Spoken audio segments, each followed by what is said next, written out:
Healing from a relationship with a narcissist, man, it can feel like an absolutely impossible journey.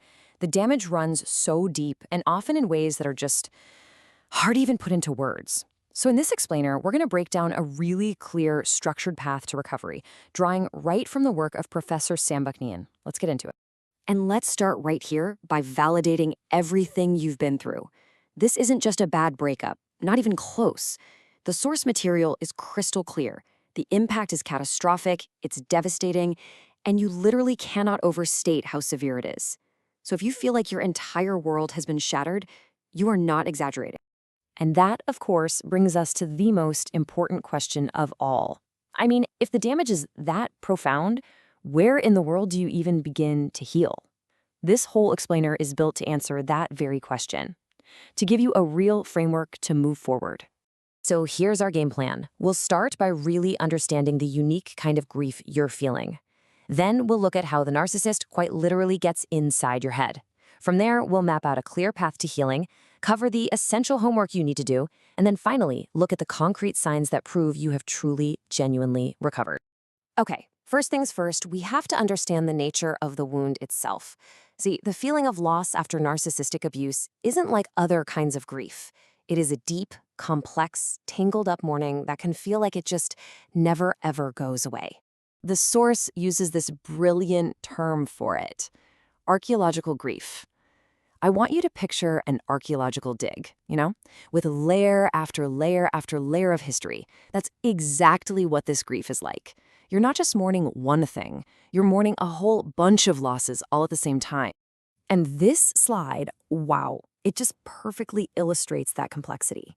I mean, look at all these layers. At one level, you're grieving the narcissist as a child you felt like you were raising. On another, you're grieving a mother figure who you thought gave you security. And at the same time, you're mourning the lover, the fantasy of what you thought you had, your very sense of who you are, and maybe even your innocence. It's no wonder it feels so completely overwhelming. So, this leads us to the next critical concept: the psychological invasion. This is the key that explains why, long after they're gone, their voice of criticism, of control, can feel like it's still right there, attacking you from the inside out.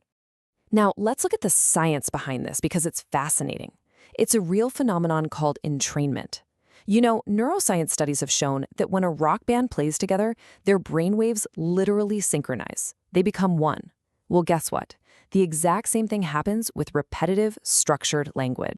So here's the crucial part, this three-step installation.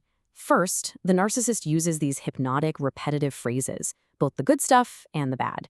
Then, through entrainment, your brain waves actually start to synchronize with theirs, and that opens a doorway for them to install what the source calls an introject, basically a hostile, critical clone of themselves that lives inside your mind. It's like a virus. And this quote just drives it home, doesn't it? It's not just a bad memory. It's a psychological parasite. It's a Trojan horse that gets inside and then collaborates with all your other inner critics to just tear you down, even when you're completely alone. Okay, I know that is heavy stuff, but understanding the problem is the absolute first step to solving it. So now let's pivot to the solution. And here's the good news. The prognosis for victims is excellent, but it requires a structured approach. So let's look at that framework right now. This right here is the ninefold path to healing. It's a really comprehensive framework that's broken down into three essential areas. First up is the body, because that's where trauma is physically stored. This is all about paying attention to your body's signals, learning to regulate your nervous system, think breathing exercises, and actively protecting your physical self. Next is the mind, where you reclaim your inner world. This means being your authentic self, not who they told you to be.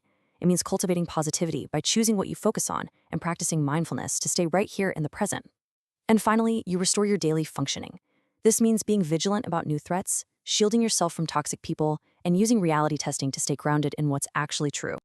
Now, therapy is highly, highly recommended, but before you even sit down on that couch, there is some crucial homework you have to do for yourself. Think of these as the foundational steps that make any professional help 100 times more effective. And the single most important mindset shift you can possibly make is this one right here. You have to move away from defining yourself as a victim. Now, this is not about blame. Let me repeat that. This is not about blaming yourself. It is about empowerment.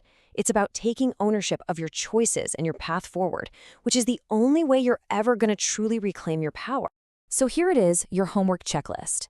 Number 1, stop that victim identity. 2, learn to identify and silence those hostile inner voices that are not you. 3, reverse the childlike dependency the narcissist pushed on you. 4, reclaim all those practical skills and decisions that you let them handle. And 5, use your body through exercise, through diet, through discipline to feel in control of yourself again. This checklist, this is the groundwork that makes everything else possible. All right, so after all this work, how do you know you've actually made it, right? How can you be sure you're truly healed and not just having a good week? Let's look at the concrete, tangible signs of real recovery.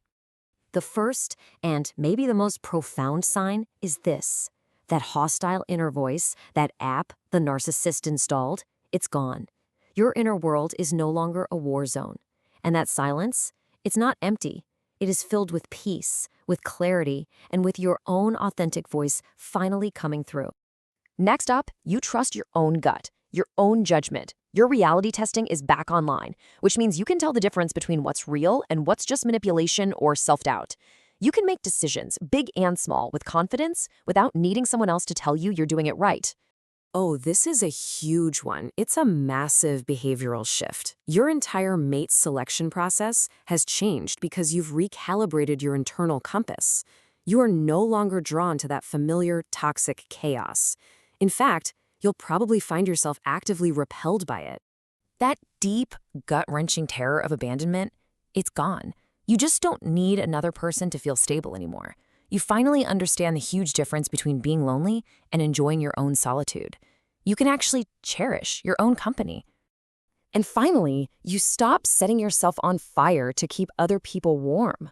You can compromise, sure, but you never again sacrifice your core needs for someone else's approval.